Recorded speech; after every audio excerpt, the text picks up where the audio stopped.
नमस्कार, मैं हूं प्रियंका और आप देख रहे हैं राष्ट्रीय जगत विजन न्यूज। छत्तीसगढ़ में भ्रष्टाचार के खिलाफ बुलंद की जा रही आवाजें अब प्रदेश की सरकारी एजेंसी क्रेडा तक पहुंच चुकी हैं।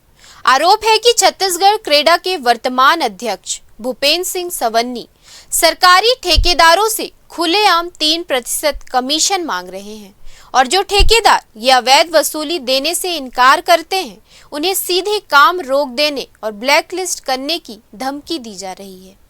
परेशान और अपमानित ठेकेदारों ने अब इस मुद्दे को राजधानी से दिल्ली तक पहुंचा दिया है। प्रधानमंत्री, केंद्रीय गृह मंत्री और मुख्यमंत्री तक को लिखित शिकायतें भेज दी गई हैं। 8 जुलाई को ठेकेदारों ने मुख्यमंत्री को ज्ञापन सौंपा था, लेकिन आज तक ना कोई सुनवाई ना कोई कार्रवाई। अब एक बार फिर सीएम सचिवालय को ज्ञापन सौंपा गया है, जिसमें सवन्नी के खिलाफ तत्काल जांच और कार्रवाई की मांग की गई है। इस बीच कांग्रेस प्रवक्ता धनंजय सिंह ठाकुर का बयान भी सामने आया है।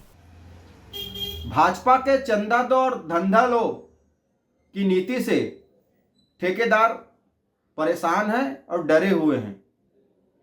क्रेडा के अध्यक्ष भूपेन्द्र सिंह सवन्नी के ऊपर क्रेडा के ठेकेदारों ने 3% कमीशन की मांग करने का गंभीर आरोप लगाया है और कमीशन नहीं देने पर धमकाने का भी आरोप लगाया है। इसकी शिकायत प्रधानमंत्री जी से, केंद्रीय गृह मंत्री जी से, भाजपा के राष्ट्रीय अध्यक्ष जी से और प्रदेश के मुख्यमंत्री जी से की गई है और इसकी जांच चल रही है। हर विभाग में सिर्फ कमीशन खोरी का खेल चल रहा है। भाजपा नेता हर मामले में कमीशन की मांग करते हैं और ठेकेदार वर्ग उससे परेशान हो जाते हैं। पूरी तरीका से ये सरकार कमीशन खोरी में लगी हुई है और भाजपा का तो मूल काम भी है कि कमीशन दो और धंधा लो। फिलहाल इस खबर में इतना ही। देश प्रदेश के खबरों से अपडेटेड रहने के लिए हमारे चैनल को सब्सक्राइब करें और नए खबरों की नोटिफिकेशन के लिए बेल आइकॉन जरूर दबाएं। नमस्कार।